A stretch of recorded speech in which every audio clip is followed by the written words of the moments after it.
రవీందర్, మనం అబ్బాస్ షాడో చేయడం మంచిదే. అక్షరాన్ని వాడే రేప్ చేసి చంపినట్టు ఆ ప్లేస్ లో 4 కుర్రోల్ని ఇరికించానని డ్రగ్స్ మాత్రం ఏదేదో వాగుతున్నాడు. ఇదంతా నాకు దీపక్ మెసేజ్ చేశాడు. ఫోన్ చేస్తే రెస్పాన్స్ లేదు, మెసేజ్ చేస్తే రిప్లై లేదు. I suspect something is wrong. అబ్బాస్ని పట్టుకున్న లొకేషన్ నాంపల్లి అని తెలుసు కానీ ఎగ్జాక్ట్ లొకేషన్ తెలియదు. నేను ఒక చిన్న ట్రిక్ ప్లే చేస్తాను. ఇర్ఫాన్కి ఫోన్ చేసి సిద్ధార్థ్ వాయిస్లో నీ తమ్ముడు అబ్బాస్ ఎక్కడా అని అడుగుతాను. మీరు ఆ టైంకి మన టీంతో నాంపల్లి వైపు వచ్చేయండి. ఖచ్చితంగా ఇవాళ అబ్బాస్ గారిని అరెస్ట్ చేయాలి. కాల్ అబ్బాస్.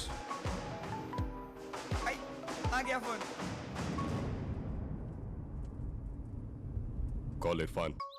ఈ టైంలో ఫోన్ ఇవ్వడరా? హలో, ఎక్కడున్నావు?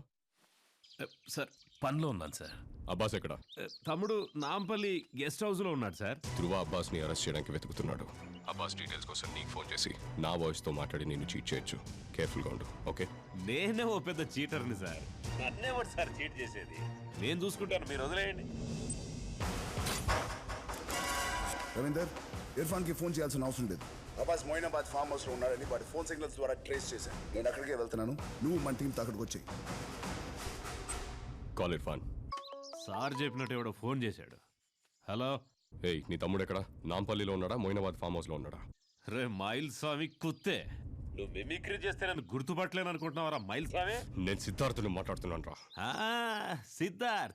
సిద్ధార్థ్ అయితే సినిమాలో యాక్ట్ చేయొచ్చుగా, నా ముందు ఎందుకు రన్ని? రే, నీ తమ్ముడు ఎక్కడున్నాడు రా? నేను చెప్పనుగా. Call Dheeraj Chandra. Dheeraj, I'm on my way. కానీ ఇప్పుడు ప్రెస్ మీట్కి రావట్లేదు. నాన్నను ఒకసారి బయటికి తీసుకురా. ఇది ఇంపార్టెంట్ ప్రెస్ మీట్. నేను స్పీచ్ ప్రిపేర్ చేశాను. ఇందులో ఉన్నది యాజ్ ఇట్ ఈస్ గా చదువు. ఉన్నది ఉన్నట్టేగా నాన్న. కన్నా తల. తర్వాత ఐపీఎస్ ఆఫీసర్ గౌతమ్కి బలవంతంగా డ్రగ్స్ ఇచ్చి అతన్ని హైవే మీద అలా నడిపించి చంపింది మేమే. అలా చేయమని సిద్ధార్థ్ చెప్తేనే నేను చేశా.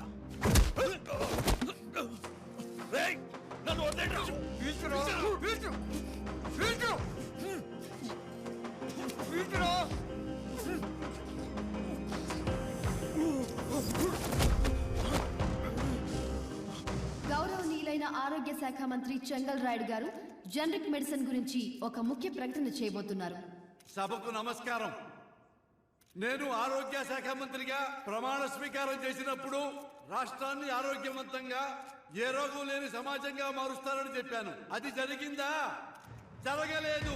ఇకపై జరగదు, జరగనివ్వరు.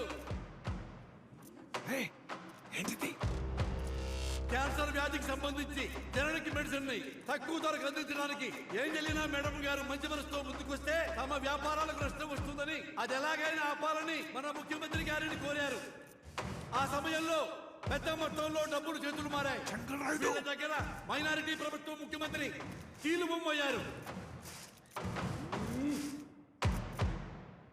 ఏంజెలినా హత్య జరగడానికి ముందు నన్ను సంతకం చేసిన ఒప్పంద పత్రాన్ని సీఎం గారి ఆఫీసు కూడా దూకి నా ప్రాణాలు పణంగా పెట్టి ఆ పత్రాన్ని పట్టుకొచ్చాను. ఇదిగో ఆ ఒప్పంద పత్రం. ప్రజల కోసం నేను దొంగనయ్యాను. ఏం మాట్లాడుతున్నారండి? మీకేమైనా అర్థం అవుతుందా? మీకు అసలు బుద్ధి ఉందా? ఈ ఎదవికి ఇది చదవమని ఎవరు చెప్పారు? ఏంటి అందరూ తిడుతున్నారు? నో, నా కొడుకు చాలా తెలివైనవాడు, ముందు చూపు ఉన్నవాడు. నువ్వేదో ఒక రోజు ముఖ్యమంత్రి అవుతావని నాతో కన్నా చెప్పాడు. ఇదే కరెక్ట్ టైం అనుకుంటా.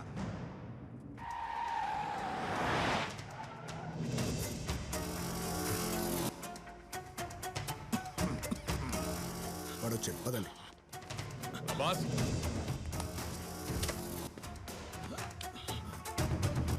అబ్బాస్, అబ్బాస్, అబ్బాస్, అబ్బాస్. నేనేం చెప్పను రా. అబ్బాస్, వదిలేండ్రా. గో. అబ్బాస్, నేనేం చెప్పను రా. ఎవరి దగ్గర ఏం తాగేవరా? నన్ను వదిలేండి. అసలు కంట్రోల్లో లేవురా.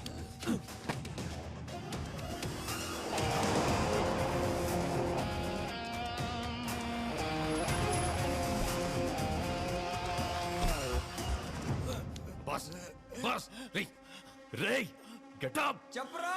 Abbas, Abbas, Abbas, boss, go. వస్తావా రావా? ఓకే. షూట్.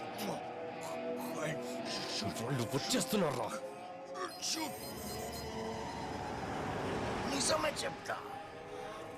గౌతమ్ని కార్తో గుద్ది చంపారు సార్, కానీ కార్తో గుద్దింది మాత్రం నేను కాదు, Siddharth.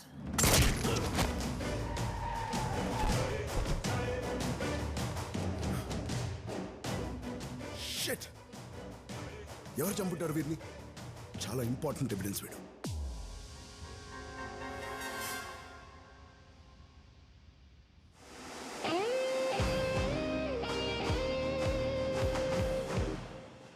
It's better be good. ఎన్నిసార్లు ఫోన్ చేస్తావు? సార్, మీ నాన్న మీరిచ్చిన స్పీచ్ చదవకుండా వేరేదో చదువుతున్నాడు. సీఎం గారి మీద నెరలు మోపుతున్నాడు. పెద్ద ప్రాబ్లం అవుతుంది సార్. వేరే ఏదో చదువుతున్నాడా? అవును సార్, ప్రెస్ అంతా వాచ్ చేస్తుంది. కార్యకర్తలంతా కోపంతో రగిలిపోతున్నారు సార్. సరే, ఇంకో మాట మాట్లాడడానికి ముందే ఆయన గుండె నొప్పని చెప్పి కూర్చోమనండి. వెంటనే హాస్పిటల్లో అడ్మిట్ చేసి నాకు ఫోన్ చేయండి. ఓకే సార్, నేను వస్తాను. ఓకే. ఈ మైనార్టీ ప్రభుత్వం ఎప్పుడైనా మీరు చదువుతుంది మీ అబ్బాయి రాసిచ్చింది కాదట, మారిపోయింది. మారిపోయిందా? మారిపోయిందా? ఎవరు మాట్లాడు? మైక్ ఆపండియా. మెల్లగా మాట్లాడండి, మెల్లగా. అయ్యో ధీరజు, ఇప్పుడేం చేద్దాం? గుండె పొట్టని వెంటనే హాస్పిటల్లో అడ్మిట్ అది అవ్వమన్నారు. కూడా మా అబ్బాయి చెప్పాడా? అవును సార్. ఏమండి, నా గుండె పొడి వచ్చిందంట. గుండె ఇటు కాదు, అటు అటు అమ్మా ఉంటుంది. నాయనోయ్, ఇది కూడా మార్చేశారా? ఏమండి? రండి, అంబులెన్స్ తొందరగా రండి. ప్రతాపం ప్రకటించండి. హాస్పిటల్కి వస్తా. రండి సార్, పదండి. వెరిఫై చేద్దాం. ఈ జెనరిక్ మెడిసిన్ శుభవార్తని నేనే చెంగల్రాయుడు చేతికిచ్చి చదవమన్నాను. ఆయన దాన్ని ఎందుకు మార్చి చెప్పారో తెలియదు. ఆయన మీద ఖచ్చితంగా యాక్షన్ తీసుకుంటాం. జీవో పాస్ చేద్దాం. రేపే జెనరిక్ మెడిసిన్ మార్కెట్లోకి వస్తుంది.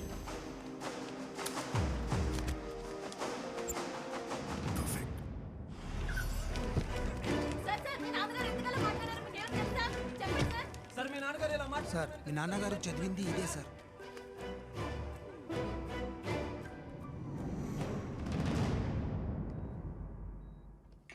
కన్నా వచ్చావా? హార్ట్ అటాక్ అంటే ఏంటో తెలిసిపోయింది. మళ్ళీ నిన్ను చూస్తాననుకోలేదు కన్నా. ఏంటిది? ఏదుంటే అది చదివేయటమేనా? నువ్వే కదా కన్నా ఉన్నదున్నట్టు చదవమన్నావు. మళ్ళీ ఇంగ్లీష్ లో తిట్టడం మొదలు పెట్టాడు. నిన్ను చూస్తుంటే నాకు కథ గుర్తుకొస్తుంది. కథ చెప్పు కన్నా, కొంచెం రిలాక్స్ అయిపోతాను. ఒక ఊరిలో ఒక రాజు ఉండేవాడు. తెలుసు, ఆ రాజుకి 7 కొడుకులు. చెప్పు కన్నా. అతనికి తన మనుషుల మీద నమ్మకం పోయి ఒక కోతిని తెచ్చుకున్నాడు. ఆ కోతికి అన్నీ నేర్పి సైనికుడిగా తయారు చేసి తనకి రక్షణగా పెట్టుకున్నాడు. 24 గంటలు ఆ కోతి రాజు కాపలా కాస్తూ ఉండేది. అట్టానా? ఒకరోజు రాజు నిద్రపోతుంటే ఒక చిన్న దోమ రాజు నిద్రని డిస్టర్బ్ చేస్తుంది. అయ్యో.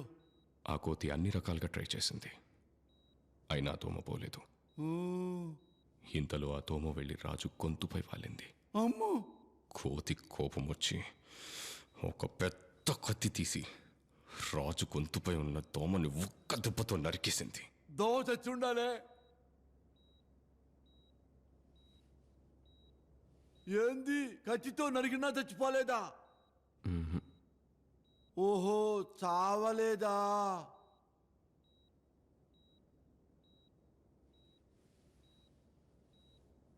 ఏంది కన్నా, నీ చెయ్యి బలే చల్లగుందే. ఇప్పుడే సీఎం క్యాంప్ ఆఫీస్ నుండి ఫోన్ వచ్చింది. మీ నాన్నగారిని పదవికి రాజీనామా చేయమన్నారు, లేదంటే వాళ్ళే సస్పెండ్ చేస్తామని బెదిరిస్తున్నారు.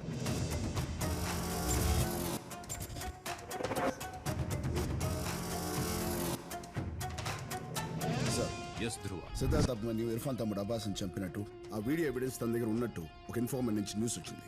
నైట్ కల్లా ఆ ఎవిడెన్స్ నా దగ్గరకు వస్తాయి. సిద్ధార్థ్ అగేన్స్ట్గా ఇంకా నా దగ్గర ఎవిడెన్స్ ఉన్నాయి. సో రేపు పొద్దున్నే సిద్ధార్థ్ని అరెస్ట్ చేయడానికి కావాల్సిన సపోర్ట్ అండ్ ఫార్మాలిటీస్ నాకు కావాలి సార్. వాట్? సిద్ధార్థ అభిమన్యుని అరెస్ట్ చేస్తావా? అతను ఒక సైంటిస్ట్, మోరోవర్ తనొక మినిస్టర్ కొడుకు. You know that. Sir, latest news మీకు ఇంకా అందినట్లేదు. రూలింగ్ పార్టీ తనకు అగేన్స్ట్గా ఉంది. You don't believe me, you can check. Are you sure? Yes sir.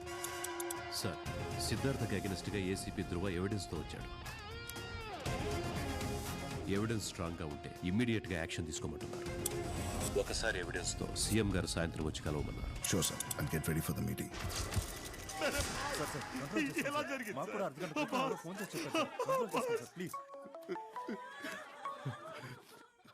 Irfan, వాడు నా తమ్ముడిని చంపేశాడు సార్. ధ్రువ నీ తమ్ముడిని చంపేస్తాడని ముందే చెప్పానుగా.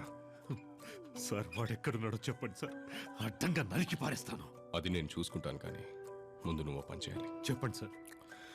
మా నాన్నని చంపేయి. సార్ నాన్నను చంపేయాలా? ఊబిలో కాలేశాడు, వదిలితే మనల్ని కూడా లాగేస్తాడు.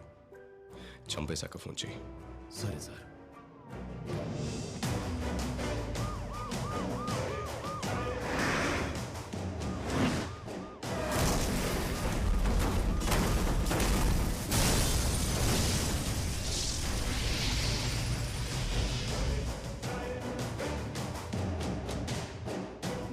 సార్ మీరు చెప్పినట్టే నాన్నగారిని హాస్పిటల్ నుంచి వచ్చేదాన్ని మా డ్రైవర్ లేపేశాడు సార్. ప్రాణం పోయిందా? నువ్వు చెక్ చేసావా? నా కళ్ళ ముందే మాడి మసైపోతున్నారు.